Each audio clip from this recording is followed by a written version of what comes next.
And so let's talk about what return on investment means. That means when you give to something, you invest in something, you work hard and stay focused, you sacrifice for something, and you put it all into whether it's one thing or multiple things, but you do it consistently over and over. You've got an eye of tiger. If y'all know Rocky, y'all know what that means. Or you are laser centered focused to where there's nothing else that can come in your peripheral view. There's nothing that can come and distract you.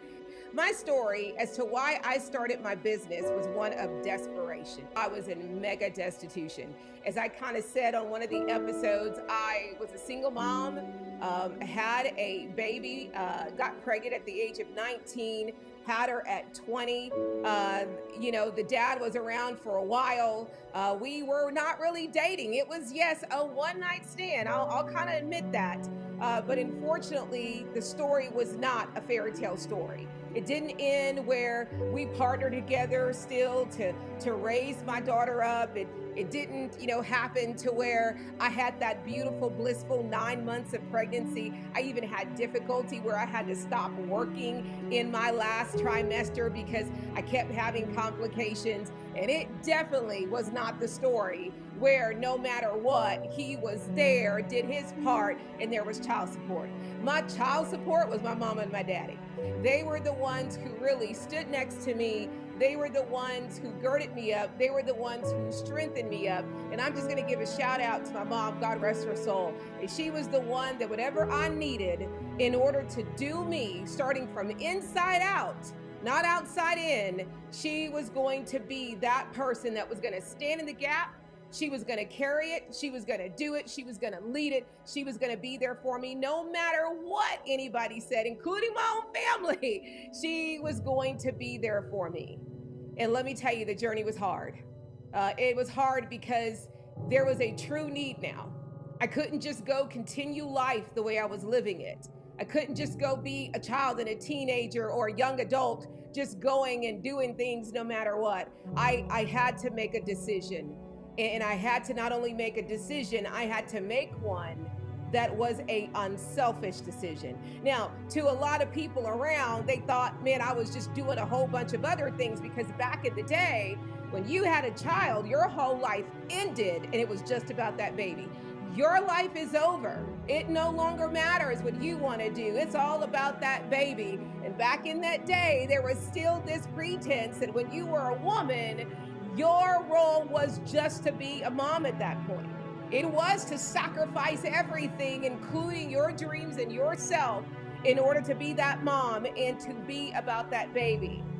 Well, the problem that I had was this, is that if I was going to do that, then how could I provide a life for her?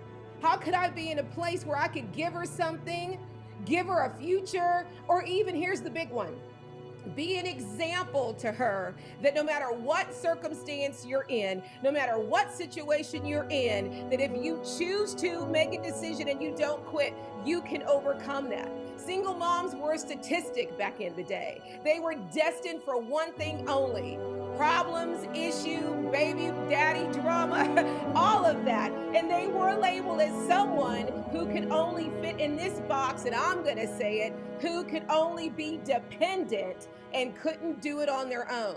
Now, don't get me wrong, the fight was real. The battle was real. The adversity was real, because not only did I have this child, that now there really wasn't a dad around. Man, here comes another layer. It was an interracial child. Oh, come on, I said it.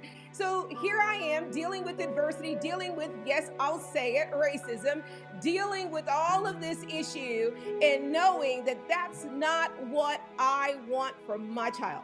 I don't want this to be her story. I don't want this to be her environment. I don't want this to be the thing that she looks at as being the example. I knew that I had to go hard to change that peripheral view, that frontline view, and everything she'd be standing on that would possibly be facing her, to tell her something different.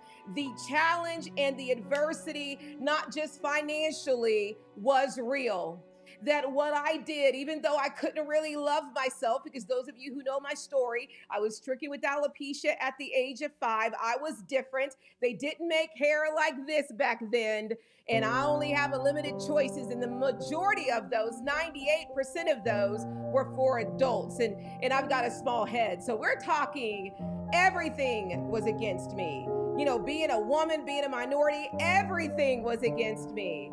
But I knew when I gave birth to Brianna, even though I had a lot of issues emotionally, limiting thoughts, I had a lot of challenge with depression and oppression.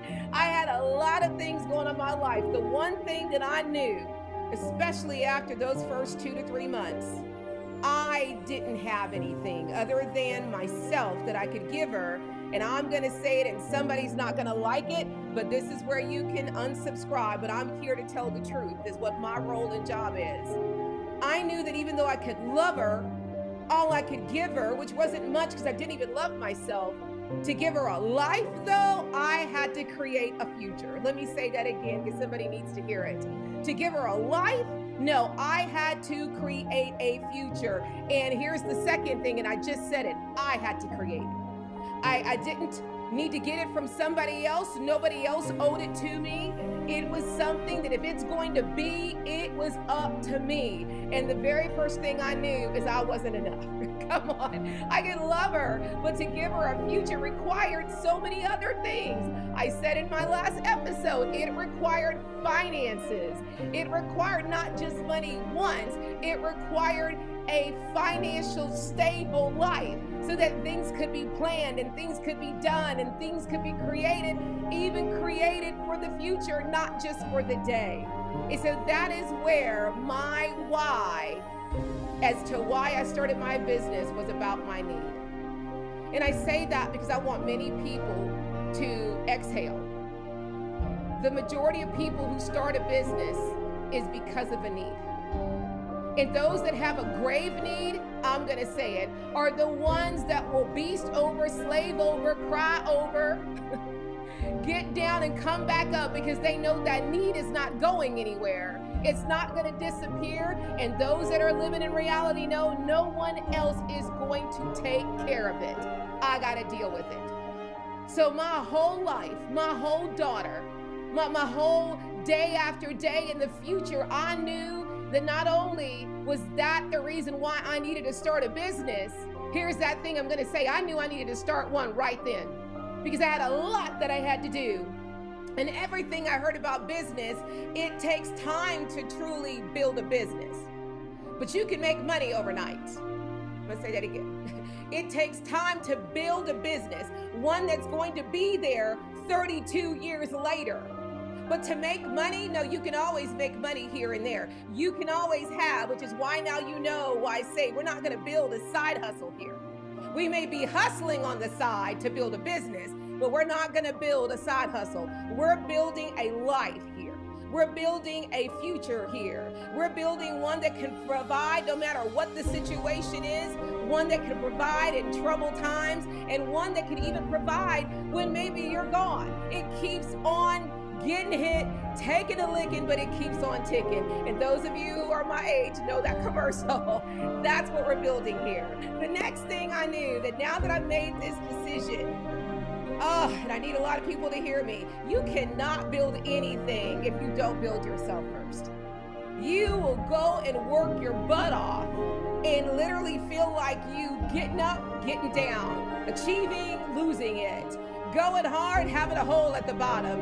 And then you'll look around and one day you'll realize after all this effort, after all this hard work and sacrifice, maybe even time and money, sweat and tears, that you're the reason why it keeps going up and going down. It has a hole at the bottom because you are the foundation to your business. You are. You are the thing that's going to be the underwriter of your business. So how stable you are, how sound you are, guess what? That is what you're going to be building on. If you're like quicksand, always having issues, emotional, breakdowns, or your mind's all over the place, then even if you're going hard and doing all the steps, what are you building on? Something that is going to constantly sink. And then now you're going to have chaos And then you're going to get exhausted more than what it requires to build a business. And then you're going to tell yourself you can't do it.